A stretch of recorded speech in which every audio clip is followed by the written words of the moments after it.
February 1959, the vast, frozen heart of the Soviet Union, in the Ural Mountains, a region known to the indigenous Mansi people as Coldest or the Dead Mountain, a chilling mystery was about to unfold. It began with 9 experienced hikers, students and graduates from the Ural Polytechnical Institute, led by Igor Dyatlov. They were young, strong, and prepared for the harsh challenges of a Grade 3 expedition, the highest difficulty rating in the Soviet system. Their journey was meant to be a test of endurance and skill, a triumphant conquest of the icy wilderness. Instead, it became one of history's most terrifying and unsolvable enigmas. Their trek was documented in journals and photographs, painting a picture of camaraderie and high spirits against a backdrop of breathtakingly stark beauty. They laughed, they built fires, they pushed onward through the deep snow. But as they ascended the slopes of Coldest, the mood in their final photographs seems to shift. The landscape becomes more desolate, the smiles a little more strained. On the night of February 1st, they set up their final camp on the exposed mountain slope, a decision that still puzzles investigators today. It was a location with no natural shelter, battered by ferocious winds and plunging temperatures. Why stop there? It was their last conscious decision. For weeks, silence. When the search party was finally dispatched, what they discovered was not a scene of a tragic but understandable accident. It was a scene of pure, unadulterated horror. Their tent was found half buried in snow, but it wasn't the elements that had destroyed it. It had been sliced open, violently, from the inside. It was clear the occupants had fled in a desperate hurry. Inside, their belongings were neatly arranged. Boots, warm coats, and supplies were all left behind. In a land where temperatures could plummet to 30 below zero, leaving your shelter without proper clothing is a death sentence. Why would 9 experienced mountaineers do this? The first bodies were found about a mile downhill, near the edge of a forest. 2 men, Yuri Krivonishenko and Yuri Doroshenko, were discovered under a large pine tree. They were barefoot and dressed only in their underwear. The remains of a small fire were nearby, and the branches of the pine tree were broken up to 5 meters high, suggesting someone had frantically tried to climb it, perhaps to get a better view, or to escape something on the ground. 3 more bodies were found between the tree and the tent site, including that of Igor Dyatlov himself. They seemed to have been crawling back towards the camp they had so desperately fled. They had all died of hypothermia. It was a tragedy, but it still didn't explain their bizarre behavior.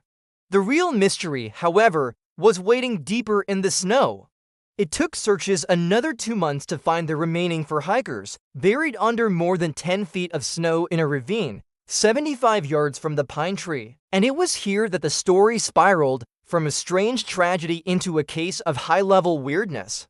These 4 had suffered injuries that were nothing short of catastrophic.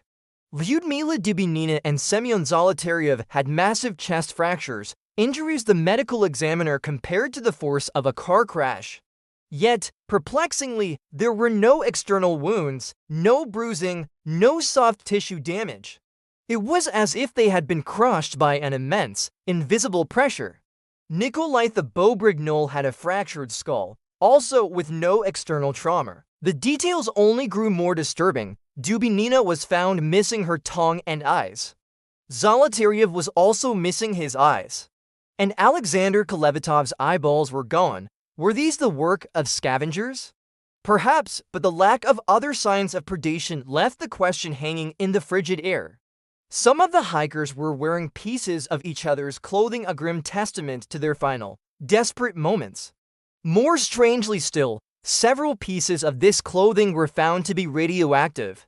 Not dangerously high, but present unexplained. And to add another layer of the bizarre, friends and family who attended the funerals reported that the skin of the victims had a strange, deep orange tan, and their hair had turned prematurely gray.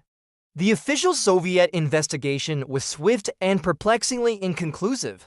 In May of 1959, the case was abruptly closed. The final report stated that the hikers had died as a result of a compelling natural force they were unable to overcome. The files were sealed and classified, and the entire area was closed to the public for 3 years. A compelling natural force. The phrase is so vague it's almost meaningless.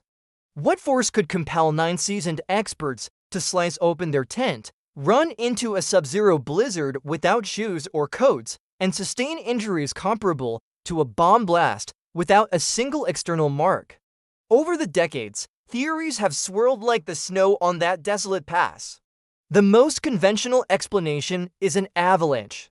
A slab avalanche could have struck the tent, causing the initial panic and the internal injuries. But this theory has problems. The rescue team found no signs of an avalanche.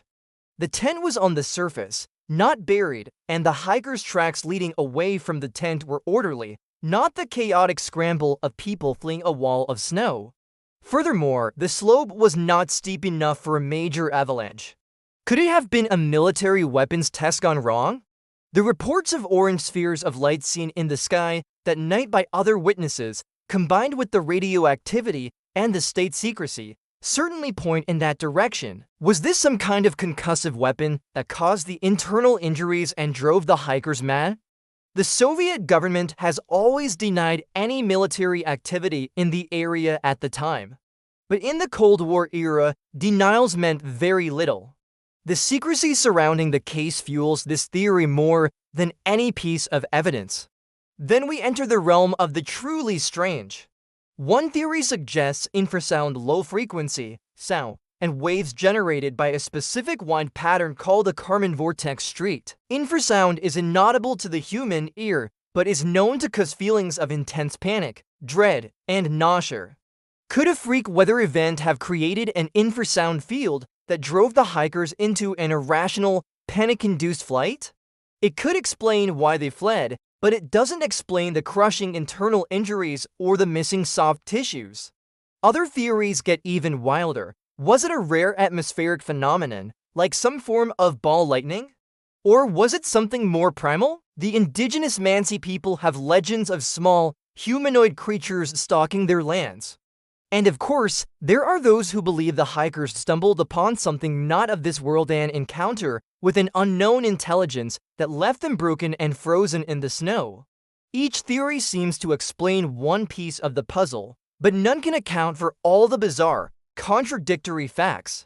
The missing eyes, the radioactivity, the internal injuries without external signs, the orange skin, the tent cut from the inside. Today, the Dyatlov Pass remains a monument to the unknown. The 9 graves in Yekaterinburg are a silent testament to a night of terror that defies explanation. The journals and photos are the last echoes of their voices, frozen in time. The evidence is a collection of contradictions, a puzzle with too many missing pieces. The more you examine the details, the less sense it makes. It's a story that burrows deep into your psyche, a perfect storm of human vulnerability against the vast, indifferent power of nature, or perhaps something else entirely. 60 years later, the files have been reopened, but the answers remain buried under decades of snow and secrecy.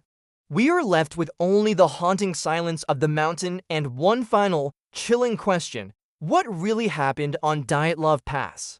And why does it still remain unsolved? Thank you for joining us on this unsettling journey. If you find these mysteries as compelling as we do, please consider subscribing for more deep dives into the unknown. Stay curious and stay safe.